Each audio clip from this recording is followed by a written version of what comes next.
Do you have questions about your faith? Are there times that you doubt and you wonder, am I doing the right thing? Am I following the right Messiah? Am I following the right God? Is there a God? Do you doubt?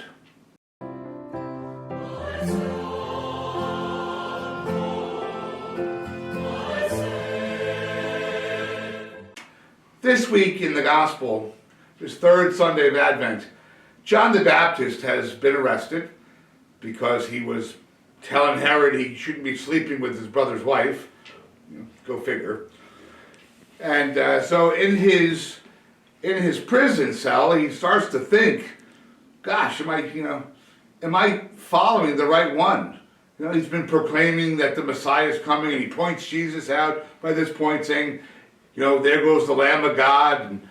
But he begins to doubt. And John the Baptist sends some of his disciples to Jesus and says, are you the one that we're supposed to be following, or are we to look for another person? Now, I'm paraphrasing, of course.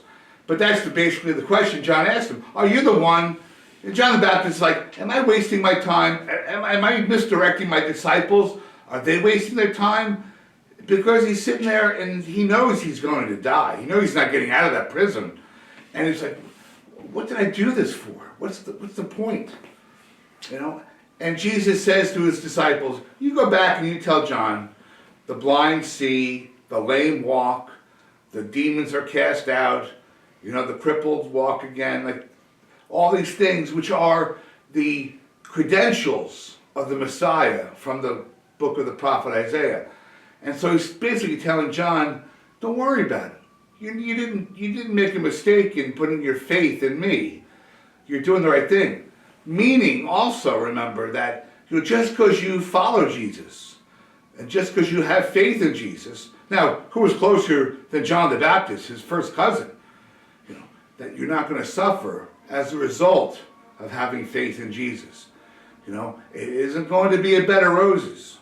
Jesus never said that you're going to be promised a rose garden and sunshine and puppies. That's never what Jesus said. If you're going to be my follower, you better pick up your cross every day and follow me. And that as a student, you're not greater than the teacher. And what happened to the teacher?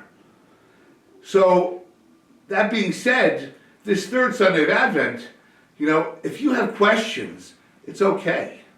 The philosopher Socrates said that the unexamined life is not worth living. Meaning that life should draw questions out of you. You should have questions about life. Where am I going?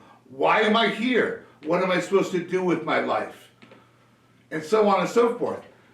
But if you're not asking questions, then you're not really paying attention. You're not living life if life isn't drawing questions out of you. And so I would say the same thing about our faith.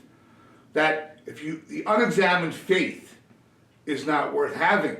Meaning, if you have a faith and you just blindly follow and you're just like goose-stepping along and you're not asking questions, then you're not living the faith. The faith isn't really powerful for you because you're not paying attention. You're not asking questions. You're not owning it. Like people would say, oh, my mother and father, they were Catholic Christians, and my grandparents were practicing Catholic Christians.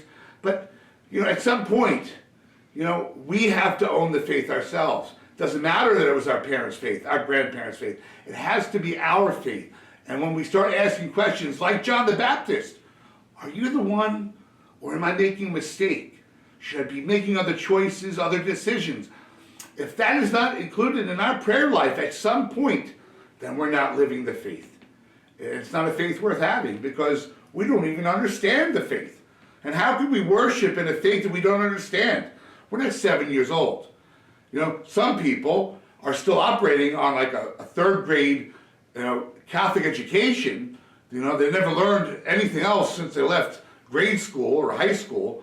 And so they have a child's faith. But at some point they really should be asking the questions of, what am I doing? Where am I going? Is this the way I should be living my life? And what's the purpose? Are you the one? But then we have to hear the words of Jesus saying, put your faith in me. It's okay, because I am the one. I have come. I have lived on this earth. I have healed the sick. I have been crucified. I have been raised from the dead. And I have conquered death. And that when it is your time, you're going to come and be with me. That's what Jesus says to us. So on this third Sunday of Advent, Gaudete Sunday, rejoice because Jesus is the one. And if you're following him like I am, or trying to, well, then we've put our eggs in the right basket. God bless you and have a great week.